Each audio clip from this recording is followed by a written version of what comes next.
அதாவது civil service exam எழுதுனவனு கூட தெரியாதா இந்த சிஎம் ஆஃப் இந்தியானா என்னன்னு சொல்லிட்டு இவர் அதை கலாய்க்கிறாப்ல. ஏதோ ரெண்டு பசங்க அரசியல் புரிதல் இல்லாத ரெண்டு பசங்க டிவிக்கே தளபதி அப்படின்னு சொல்லிட்டு அவர்கிட்ட கேட்கறாங்க, தளபதி தெரிஞ்சிருக்குமா அப்படின்றதுக்காக கேட்கறாங்க. அந்த பசங்க ரெண்டு சின்ன பசங்க கேட்டாங்க, பரவாயில்ல உங்க அண்ணன் 15 வருஷமா இங்க மக்கள்கிட்ட அவ்வளவு கதைகளை சொல்லி இங்க வந்து பெரிய பேச்சாளர்னு பேர் வாங்கினாரு, அவருக்கு வாய் கொள்ளறாதா நான் கேட்கிறேன். ஜெயிக்கிற பக்கம் நிக்கிறவன் ஜெயிக்கிற பக்கம் நிற்பவன் அல்ல, தான் நிக்கிற பக்கத்தை ஜெயிக்கிற பக்கம் தான்.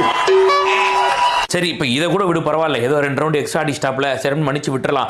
காமராஜர் திறந்த பள்ளிக்கூடத்துல அப்துல் கலாம் படிச்சாரு அப்படின்னு உங்க அண்ணன் சொல்லலையா?